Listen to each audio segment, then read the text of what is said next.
Mike Dynda, and welcome to the AccuStrike Training System instructional video. I've been coaching golf for over 30 years, and I've been using this mat extensively in the last few months here at Lulu Country Club and training my clients. Typically, as I'm teaching golf, I focus on several keys that helps my students get a lot better. And with the use of this mat, you can see instantaneously what you are doing with the club as in regards to where it strikes the ground and in controlling your low point. Several factors that we look for are the path of the club and the face angle of the club. With this mat, you can see immediately what you are doing as you strike the ball.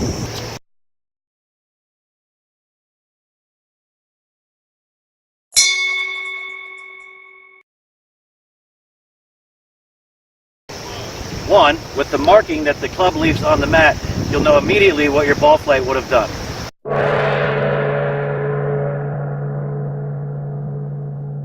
Two, you'll instantly know what your club did that made the ball go the direction that it went.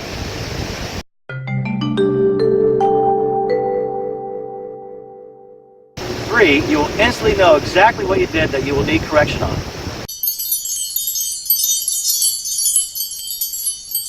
Four, exactly what to do to correct your swing from these lessons. Before I go into showing you some of the refinements and corrections in the game, Mark Seaver, the inventor, has made for you this video clip that shows you the basic must-dos that will enable you to hit your irons long and straight. So sit back, pull up a chair, relax, and enjoy these lessons. So Mark, let's get started.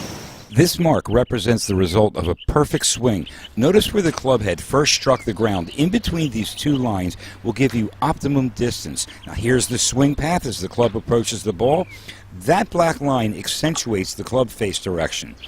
This position is known as hitting the ball square. The club face is square to the ball in the direction your ball will go. So now we move to where the club face first strikes the ground, square, and then follow through. A swing path like this will have your ball going far, long, and straight. Let's look at a demonstration with James Wilkes, a top instructor at Lulu Country Club. That was a perfect shot.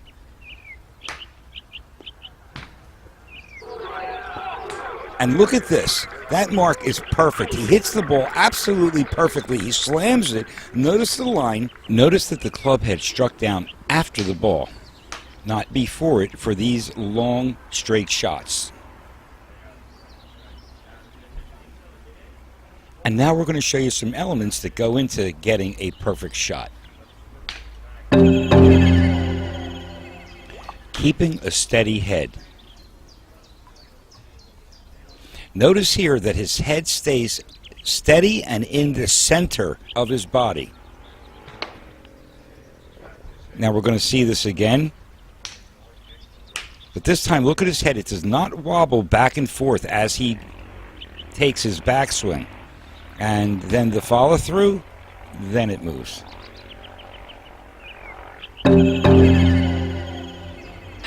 Shifting your weight. So you address the ball with 50-50 even distribution of weight on both of your feet. As you begin your backswing, your weight shifts to your back right foot at the top of your swing about 80%. Then your follow through with the weight shifting onto your front foot.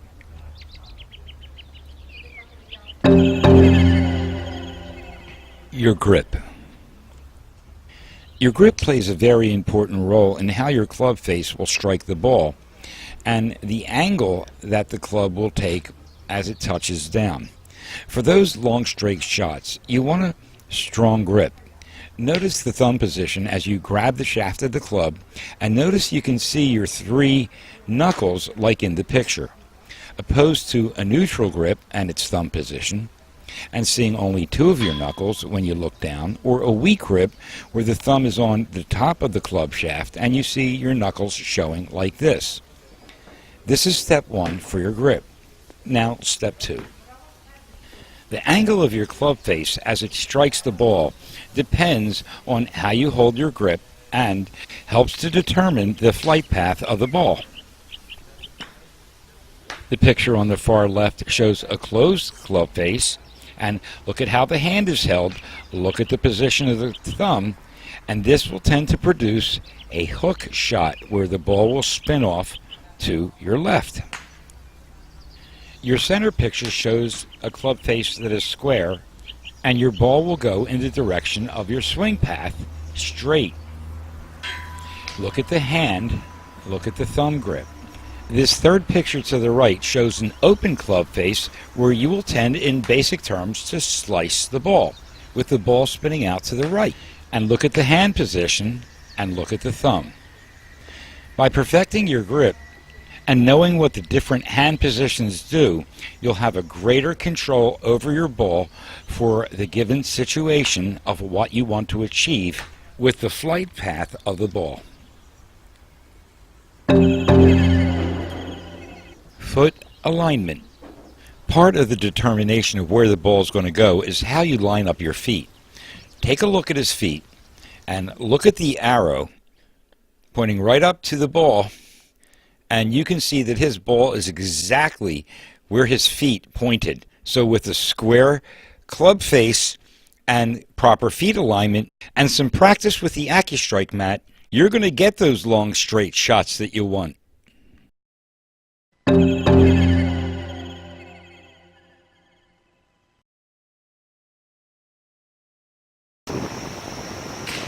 Good.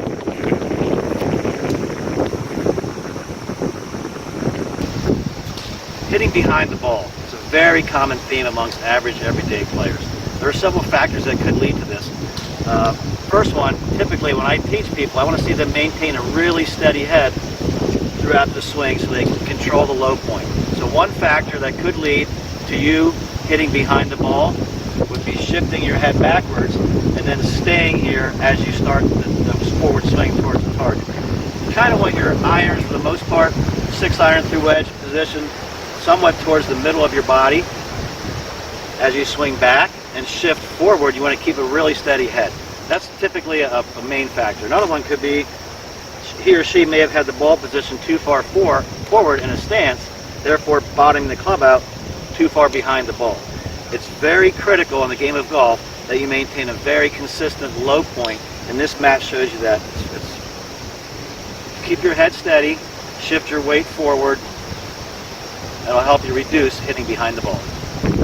So as you're swinging, try to reduce all temptations to lift the ball in the air, which is another reason for people hitting behind the ball too far. As you turn to the top of your backswing, it's important that you keep a relatively steady head. Now you can see I'm loaded. From here, it's important to start the downswing with this, going this way, getting my lower body starting, so the club can bottom out in the same spot every time. So remember, as you're turning your backswing to the top, keep this really steady. It's okay to allow a little bit of weight to shift here, and then it's imperative when you start the downswing that you shift off of this side into your front side so you can get the golf club to bottom out past the ball every time. That should help you with heading behind the ball.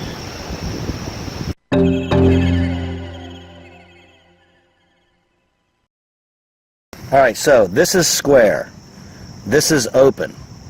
And you'll notice on the mat how much thinner the marking is than as if the club was flush and or square. You can tell by this line right here that the face is open to our target line, and this path is out to in. Out to in.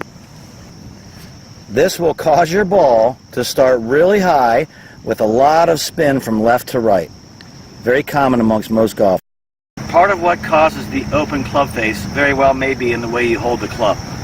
Typically, high slicers have a grip that is known as weak. The thumb's to this side of the shaft, and this hand's way on top this way. The correction would be to shift the hands more this way, or as you may or may not know, a little bit stronger grip, or as I prefer to call, a little bit more under, versus this one. This is typically going to cause an open face and a high slice. This would be the grip correction. That's one. Cool. Two, another reason the face stays open, I kind of call it the chicken wing, but as the player's swinging down, they're trying to help the ball up, and they also try to keep the face, for some reason, you try to keep the face square, when in reality the face needs to be only square at the moment of truth, which you'll see on the mat, and as you keep turning through, the club face rolls over, and my arms stay here. So if you're swinging and you hit high balloon balls, I'm going to recommend you kind of feel the club staying connected to your body, and that this arm stays here and reduces the temptation to lift up. This serves as a braking mechanism, does not allow the body to release. So try and release, turn, so that this arm stays here rather than here. The third possibility, and this is in some players but not all, make sure that when you're setting up that your club face is somewhat square, and the mat will help you with the horizontal and vertical lines that it has. You very well just might be doing everything good, but setting up the face tremendously open. Just make sure you check everything before you go fixing something. So make sure the face is relatively square to your target.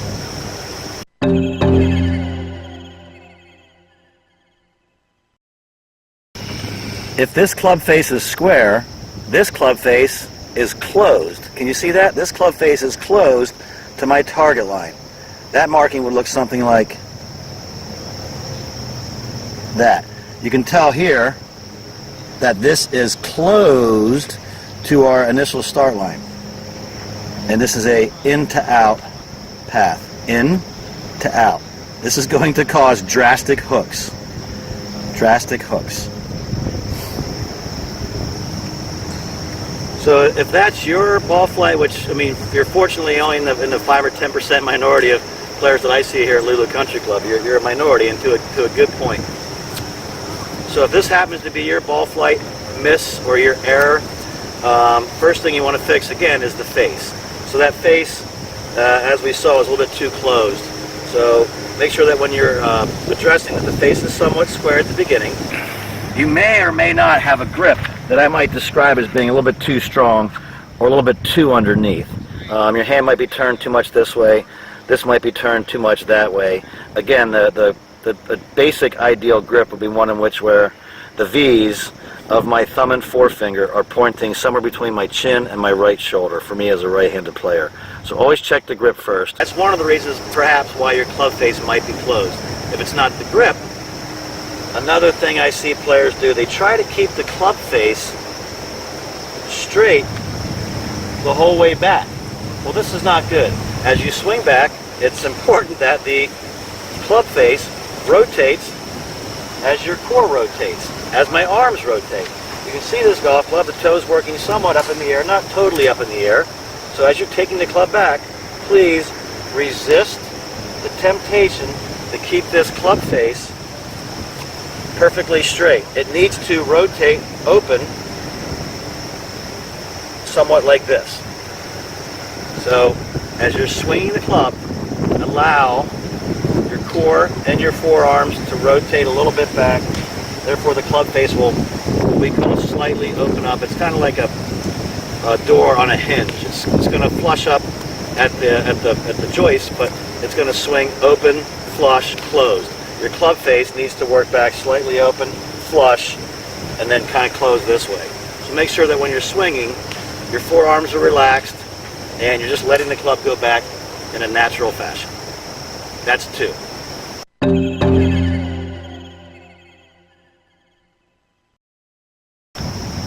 Inside to out swing path. Fault, here's the correction. If you are one of the minorities and have a swing path that goes too much inside to out. Inside to out is not a bad thing, by the way, and nor is a little bit outside to in. It's when these path directions get magnified, where the misses become magnified. So now I'm going to show you what most likely caused that inside to out path. First off, just make sure you check your alignment. Make sure you're lined up somewhat parallel to your target line, and the lines in the mat will help you with that. So you might have very well been aimed too far to the right. Just so make sure before you go searching that you make sure that you're lined up correctly.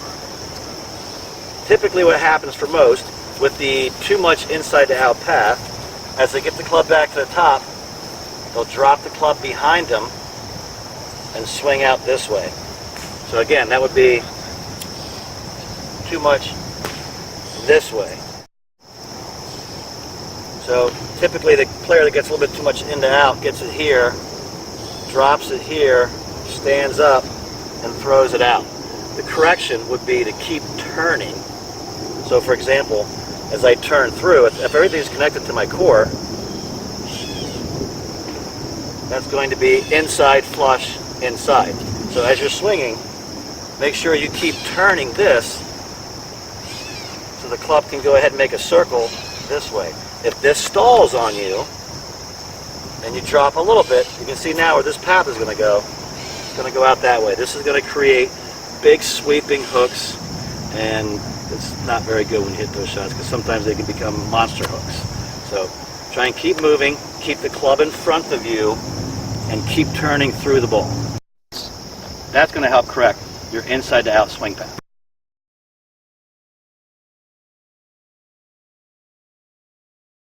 Outside to in swing paths. There's kind of the swing path I see out of 8 or 9 out of 10 players is the out to in swing path. Very, very common. I'm going to show you how to fix your outside to in swing path. Typically, players who slice the ball to the right instinctively do the opposite of what you should do to correct it. They are, because they see it curved to the right, they instinctively want to swing more and more left, which you can see if I swing more this way, it's going to bring the path outside to in. So So before you go searching to see if your path, just make sure it's not an alignment issue. If you're lining up this far to the left, odds are your swing path is going to come out to in. So the lines in the mat will help you get somewhat parallel to the target. But typically most players who swing outside to in will get to the top, and then in their attempt to get the club back down to the ball in a hurry, they'll start unwinding their upper body, as you can see from this angle right here. They'll unwind their upper body first, and that creates this path. The key, if this is you, as you start to unwind from the ground up, I use an old baseball term, keep the bat back. So a baseball player didn't swing this way, he would step first, and the bat would stay back. So as you're swinging, unwind from the ground up, keep the bat back. So the reason why I think this happens a lot with 90 shooters to 100 shooters, 110 shooters, or higher handicap, mid-handicappers, they don't trust the club enough. They're in a rush and a panic or a lack of trust to get the club back to the ball, and they'll start their downswing in a quick, jerky motion this way. And you can see that motion is going to throw the club this way, which is going to make the path, as you can see on the mat, from out to in. So that's the first reason I think it happens a lot. The secondly would be they get back here, and then this goes this way. Their weight doesn't go forward, so this goes this way, and that throws the club this way. So make sure that you have the weight going forward to start your downswing. It's okay to allow your hips to laterally shift towards the target to start your downswing. If your friends say, that's a slide, just tell them thanks, I'm going to watch this video, I trust Mike more than you. So as you start the downswing, allow your hips to shift laterally towards the target, and that should allow the club to fall better on plane. This should help your out to in swing path. So keep in mind, there are some times where you might want to hit this shot. Let's say you're behind the tree and you want to advance the ball up the fairway a little bit, and you have to curve it. So go ahead and do that little out to in pull slice. It might help you get out of trouble. So again, a brief overview of the out to in correction would be to use the mat and see if you can make your marks go more in to out. So I believe in teaching people, when you're trying to change a habit, to try and exaggerate and make it the opposite. So if you're currently a big out to in player, I want you to feel like you're swinging in to out, because the reality is you won't be swinging in to out. You'll be getting closer to square at impact. So go back to the corrections that we have for out to in and try and make those. So again, just to review, the out to in correction would be to keep the bat back, get weight going here more, allow the club to fall, and that should help correct your out to in.